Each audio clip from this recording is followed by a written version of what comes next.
Welcome to Steinway.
Musical career. What is music for you?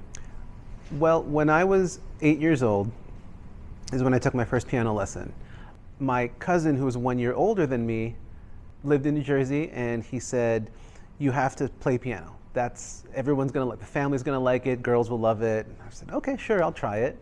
And then I took a piano lesson from there, started, and then took lessons for 8 more years after that. I played through high school, and when high school got too busy, I stopped. And after that, I kept playing. So choir, orchestra, accompanist, singing, all of those groups would need an accompanist. They need someone to play for them. So I took classical lessons for that time, but always was learning extra music on the side, sheet music, pop music, music books, and learning how to play all sorts of different songs from there. Played for church, played for all sorts of community groups and things like that. And so there's no shortage of opportunity to play. I didn't study music in college, but always on the side, there's someone who needs a piano player. So I would always do that. And that was one of my favorite things to do, and that's why I can still do that today, not as a professional performer, but as an accompanist and just a musician. You know, every kid learns some Bach, every kid learns some Mozart, every kid learns some Beethoven, some Brahms, all those, and those different composers, Chopin. And the teacher I had one teacher for 6 years, and then another teacher for the last 2 years because it was more convenient for my house, to come to my house.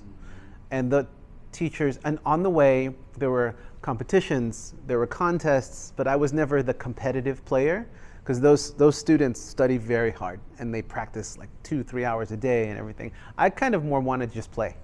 So in addition to the classical, I would always have some extra piece of music I was learning on the side that was not part of the lessons, but just for me or for my family or something like that. My parents' favorite songs, things like that. What was the first song, first piece which you played? Do you remember? It's a pretty basic tune, but it was actually literally called My First Waltz. And it's a very simple song, and it's, you know, a little kid could play it, but I remember it so distinctly because my teacher had the original paper that she had when she was growing up, so it was very old and very wrinkled. And it was a very simple song, but simple songs get stuck in your head. And those songs, I still remember it. It's still a nice piece of music to play. But also, it's simple. It's literally 30 seconds of a piece of music. That was very memorable for me. Over here, there are Boston Grands and Uprights that are new. Boston is our production line that was created in the 1990s. Essex is our introductory line. So these are designed by Steinway and built overseas on a production line as well. These pianos represent our lowest cost. This is sort of the middle cost, and then the Steinway pianos, which are built by hand in New York City, are the premium line. This is one example of a used Steinway. This piano was originally built in 1953 for Steinway's 100-year anniversary. It is completely original, but that also means that it would probably need some rebuilding work. So what I like about this piano is that this is an example of what happens when a piano ages in a house. You know, like this is 70 years old, 72, it's 1953. If you look at the original color of the piano, this was actually kept in a sun-filled room. Sun will UV damage the piano. So if you're going to come back on this side, this was the original color. Wow. So that's not to say that this is, it doesn't affect the sound, but the finish will fade over time, and some people like that. Again, so a piano doesn't have to be perfect to be the right one, but at the same time, this is effectively damaged. You know, this is, you're not going to restore this. A technician is not going to be able to make this the same size, the same texture, the same color as it once was, because this is permanent. But that adds character. Some people love character.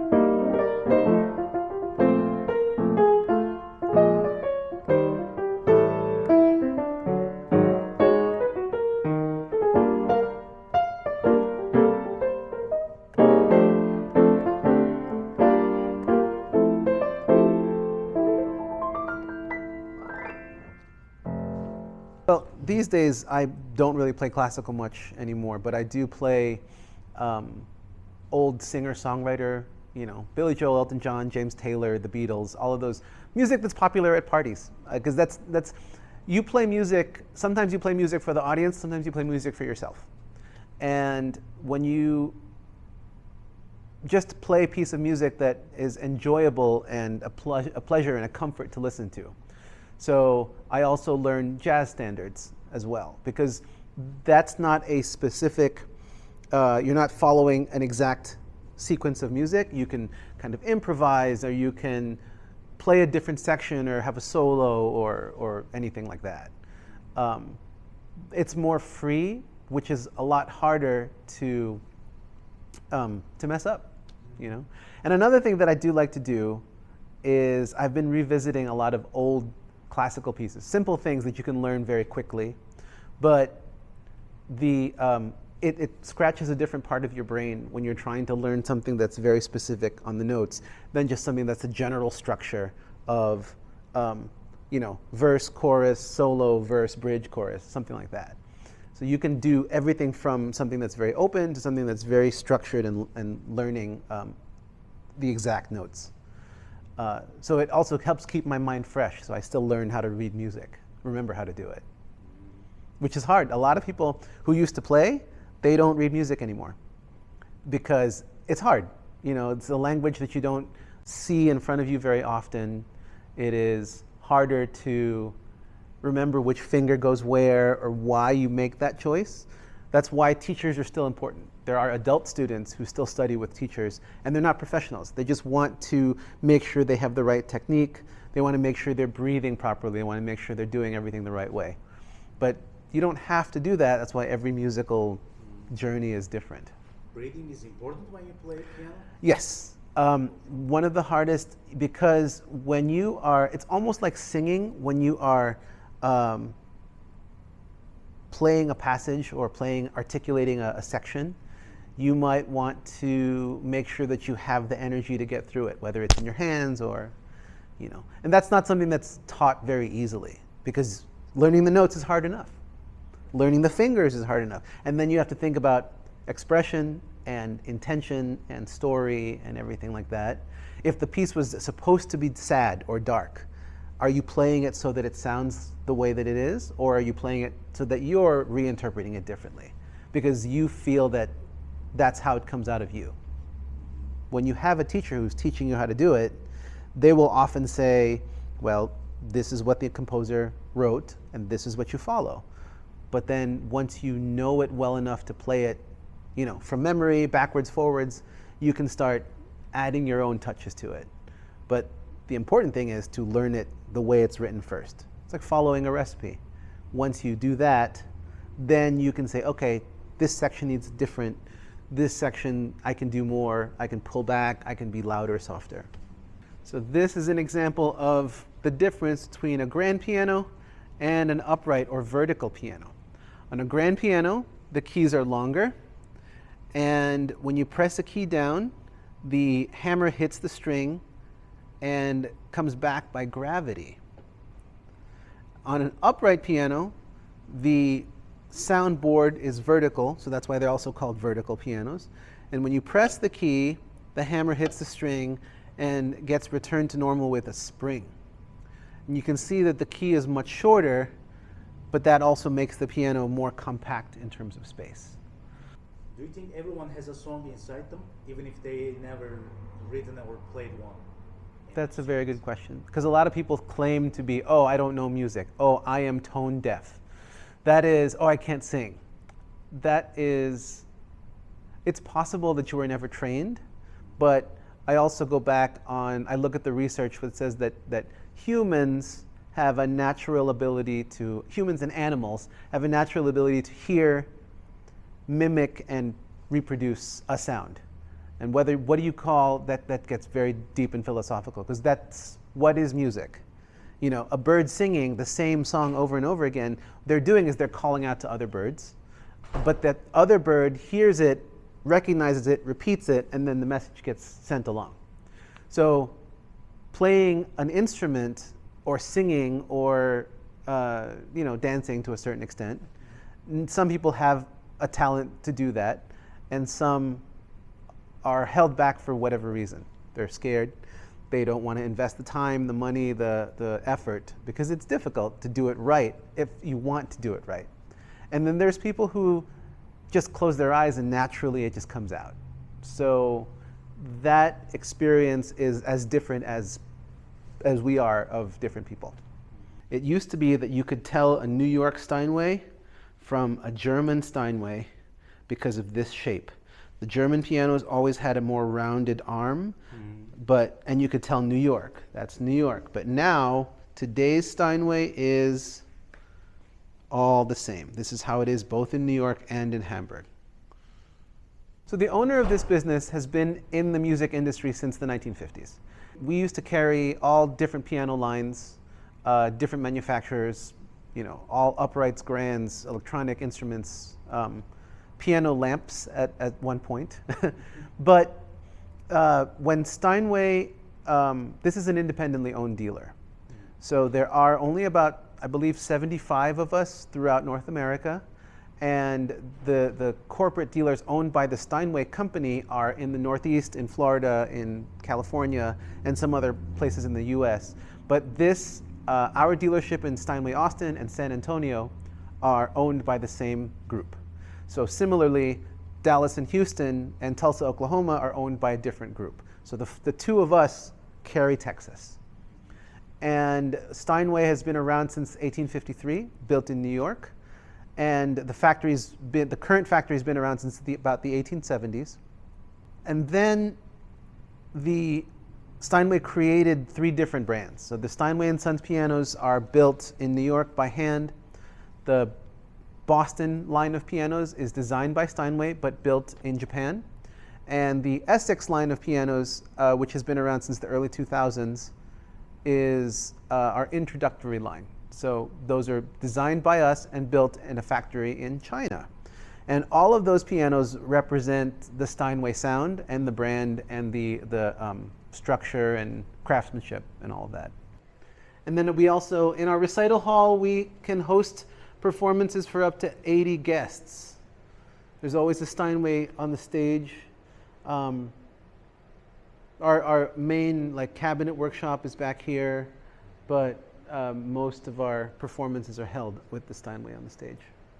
Usually every Saturday from 10 o'clock till 6 o'clock, there'll be groups of students waiting to perform their first pieces or whatever they're working on for the spring or the summer or the winter. Usually for Christmas or end of the year, they have big recitals. So December is a very busy time on the weekends, and so is April and May. We occasionally have events and concerts by some of our teachers are also performers, so they host concerts for themselves. And some teachers do workshops, master classes, and sometimes we do private concerts too. And then we have models like this, which are based off of this is the same 1953. This is based off of Walter Teague. Walter Teague was an American furniture designer, and he made this mid-century modern piano. And it has, you notice the shapes are slightly different. The bench is very specific. The inner texture in the plate is very specific. And what that translates to is its own design. There's still models that are built like that today. So let's talk about AI, the future for a moment. We know AI can now compose music, mimic styles, and even play instruments digitally. But classical music, especially piano, is so deeply emotional. It's a different thing. In your opinion, can AI ever truly understand music the way a human does? Or what is the latest development in classical music area? I think we have been studying classical music for so long that we can show a computer how we study classical music. Not even, there's different approaches. You can feed the computer all the classical music and ask it to analyze it through mathematics or turn it into data. But we can also teach a computer why that music exists, what the context was. Context is important, especially with AI. I don't have any expertise on what the current AI trends are, but I do know that AI is at a point where it needs to be given context. Otherwise, it's just spitting random facts and numbers out based on the incredible amount of data we've already collected. And classical music, which was written effectively almost 500 years ago, maybe more, has been studied and studied and studied so that we know, for example, how Bach put together an invention, a fugue, why certain parts go and then they're flipped around and then they're reinterpreted, and people know, even in middle school or early music education, you're taught this is a sonata, this is the theme of the sonata, this is how the theme is developed, and this is how the theme is restated. So we know musical forms, and we can teach a computer because you're just teaching a musical form. But if you don't have the context as to why that form was created or what the individual composer was inspired by, spring, love, sadness, loss, all of those things, those have to be, we haven't gotten to that part yet where the computer just oh, this must be because they saw a beautiful flower and they were inspired to write a concerto. But is that possible that in the future we can do that? Absolutely. If we can generate a picture based on feelings and context and all that stuff now, who's to say that music can't be reinterpreted soon from there? AI has gotten so far. It's in the media, it's in the news. And you are constantly exposed to how much the potential of AI can do this, or it can do that, or it shouldn't do this or that, or what you are exposing it to or what you're not exposing it to. I don't think it's possible to create an authentic experience, but also who's to say what an authentic experience is? When that music was originally written, when Mozart wrote a mass for a funeral or something like that, that mass was commissioned. That's based on actual text from scriptures, from what the church said or from what his benefactors commissioned him to do. This is the poem, set it to music. This is the Bible verse, set it to music. This is all of that stuff. So he was writing it based on something that was established. And if you go far back enough in history, the idea of, man struggles and overcomes and is proud of his accomplishments and shares it with the community. That story is very broad, but then you can apply it to everything. Eventually, we will give AI enough power to start to weave those things together by itself. So who knows what's possible? This section is where we highlight Stereo, which is Steinway's self-playing piano system. It reproduces a concert-level performance. Is AI supported, this piano? So this is not exactly AI, but AI is used to recreate some of the older performances. So we have, in the Stereo library, there are recordings by Horowitz. There's recordings by Hazel Scott, old recordings from the 40s and 50s that were fed into a model that recreates the sound on the piano. But then the Steinway engineers filled in the gaps because you can't see where the fingers are or where the pedals are, and any sort of sound difference is accounted for in the app itself. So Stereo is run off of an iPad. A Stereo has to play like a Steinway first. It is built in the same factory. It is not built on the same line because the internals, the wiring, and all those things have to be produced separately. But this is a Steinway M first and foremost. It's 5'7" from back to front. It should look indistinguishable from a regular piano, except that there is a power cable coming out of the back of it. There's an HDMI out, that's why there's TV. It can push the video out to TV. This is a Stereo R, which stands for record. So this piano can record and play back performances, and you can edit them inside the iPad. So as an example, I'm going to use a older performance of Van Cliburn, playing the Chopin number 3. This was recorded in 1959. So the engineers took the highest sample of recording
So you'll notice that performance was not perfect.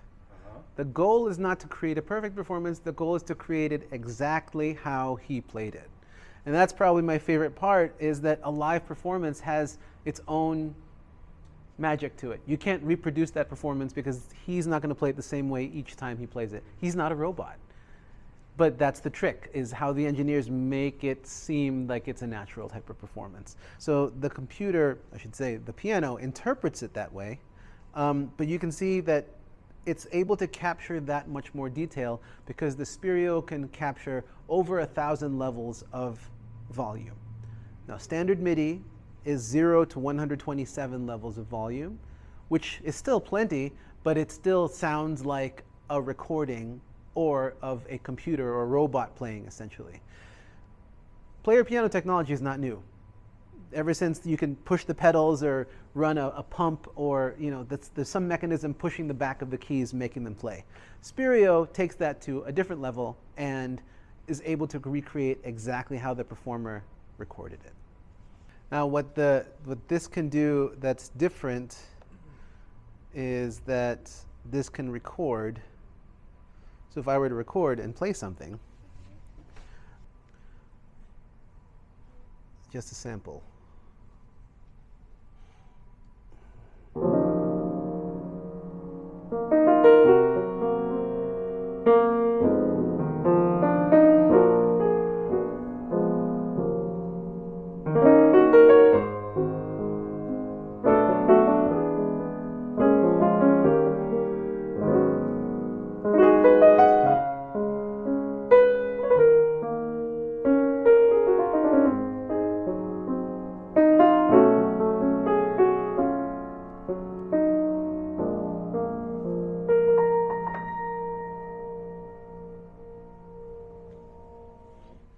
That was 40 seconds. I'll just call it RMMR1. And that is the recording. Wow. So if I play that back with pedal, it's going to show exactly how I played it.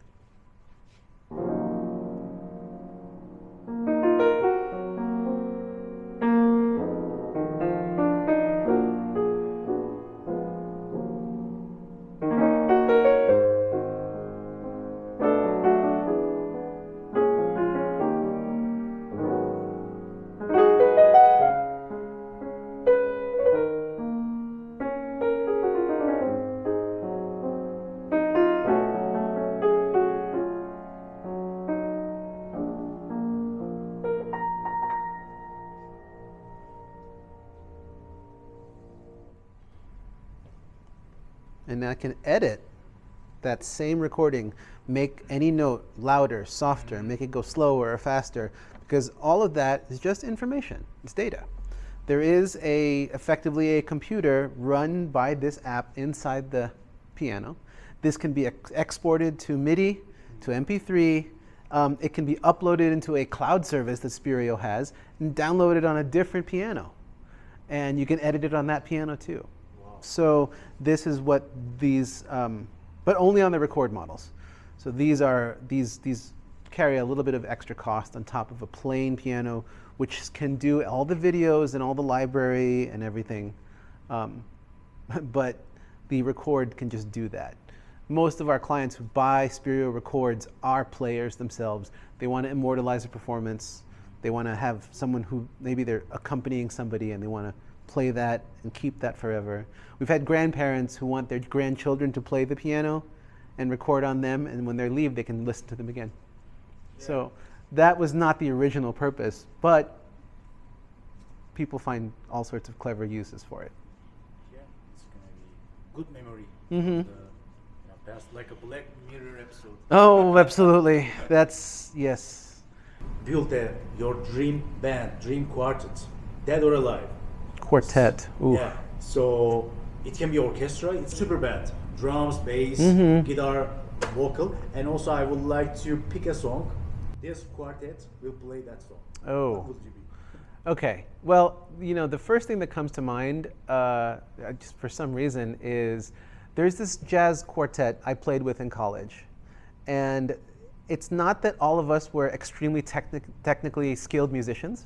It's not that we were gifted or we worked really hard or we were naturally talented, anything like that. It's just the four of us when we played together, just everything was easy. And the ideas flowed and people were very satisfied with all of the music that came out. And what's interesting is all of us have gone on to lead very different lives, but they also,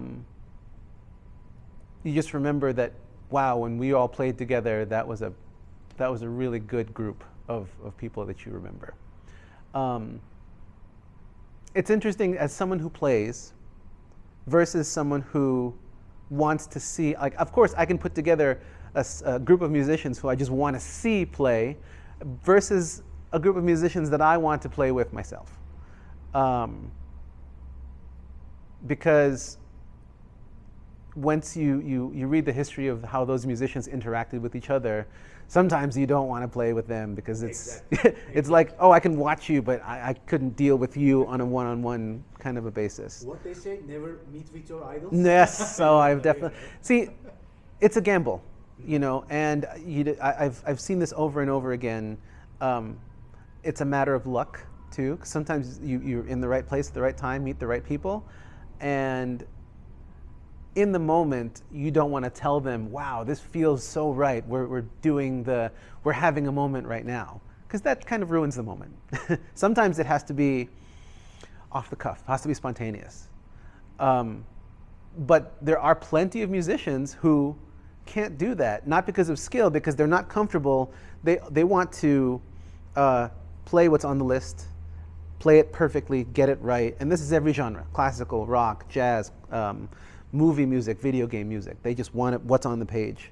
Versus those who want to sit around and play with ideas and say, oh, that sounds good. Let's play with that. Let's do that again. Or, you know, there's nothing wrong with loving the process. And there's also nothing wrong with loving the performance.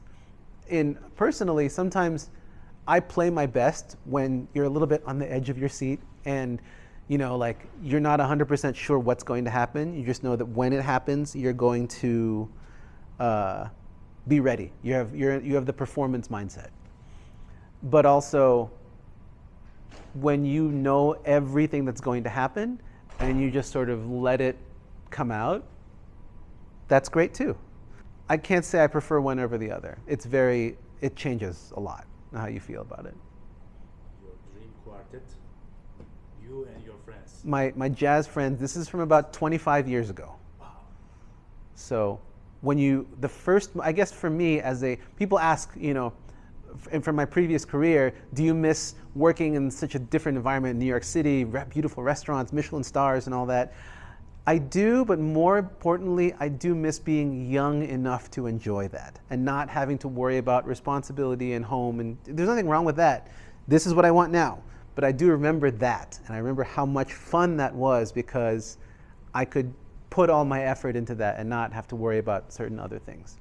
The first time I played with that group of people, once you realize like, wow, I can do this. We can make great music together.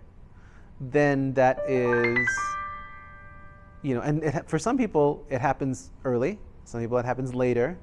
I happened to be in my mid-20s when I met those people and realized like, oh, this is fun, we can do this, you know, not forever, but in that moment, that's what we wanted to do. This is 6'2", this is a Model A, this is in satin finish, this is in polished finish. This is classic furniture lacquer. This is called ebony diamond gloss. It's a hard, very resilient, very durable finish. And it's polished to a mirror shine at the factory. What about the tone difference? To me, the A is very unique because it was discontinued in the early 20th century, 1930s, something like that. And then this was reintroduced in 2004. So this wide tail design in the back is different than the more traditional curve of a B, or this 5'7" M, or this 5'10" Model O. Now because of that, this has a different personality. And then this piano, even though it's shorter, it's not as loud, but it has a different type of tone. And that's very personal. So whatever tone comes out, this piano can do it all because it's 7 feet.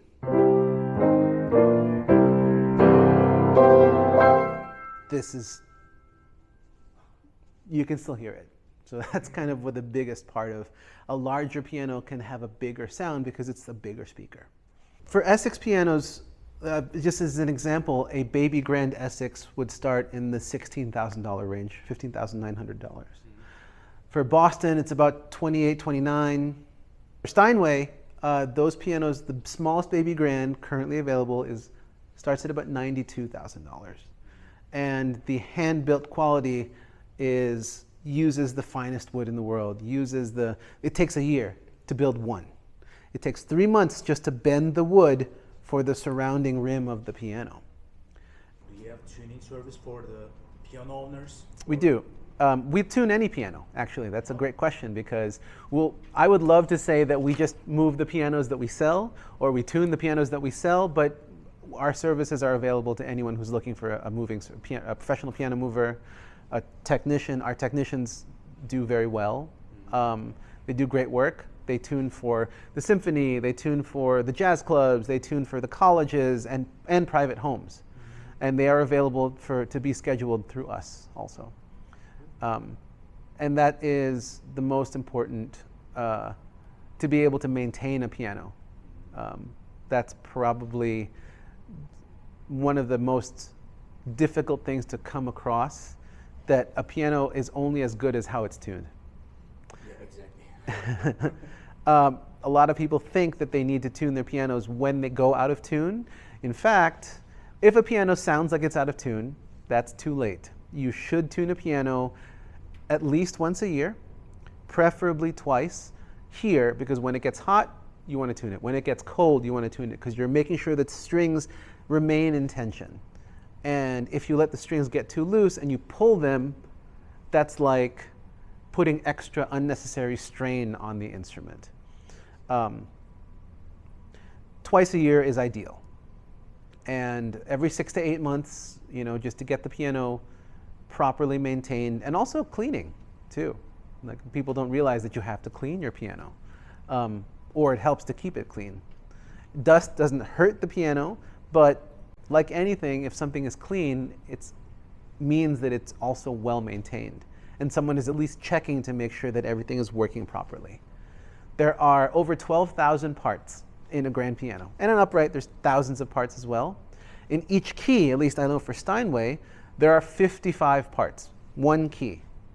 55 parts. Yes, Wow. and making sure all of those parts are connected and hitting, and transferring the right amount of energy and less friction, and so the notes come out clear.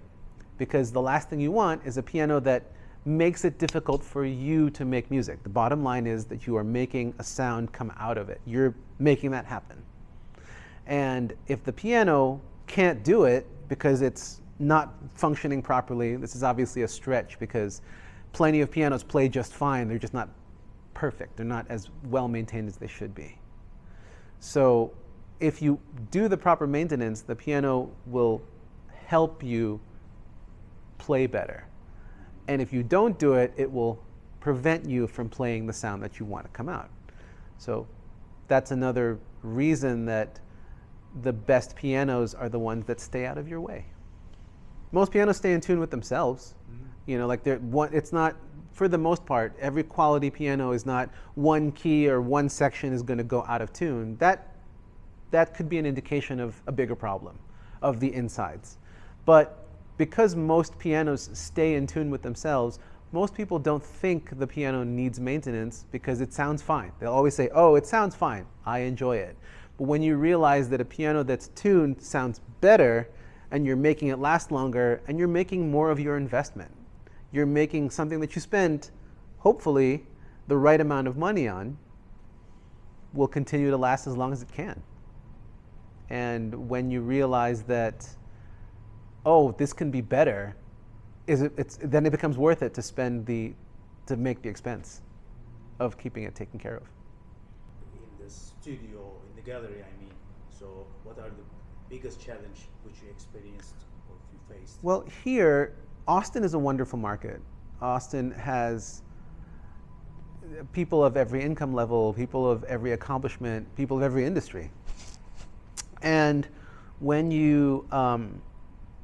they're ready to find a piano, we have to be ready to show them one.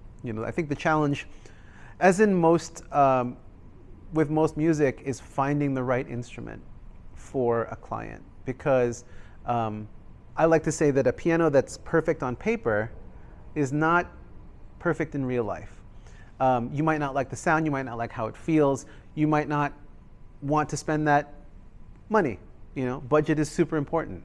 To a lesser extent, design. Some people prefer certain colors or something like that. But most importantly, the value has to come from the music that's coming out of the instrument, the craftsmanship. We make it worth it. It's not that a piano is expensive. It costs a lot to make, but it costs a lot to make a good piano. And helping someone to understand that and see that we're not offering a value product, we're offering like a very high quality product that produces the best sound, the most beautiful music. Thanks for watching the video. And also huge thanks to Mark A.Roaquin for sharing his incredible insights and passion with us today. If you enjoyed the video, please hit the like button, subscribe, and drop a comment below. What is music to you? Until next time, keep the music playing.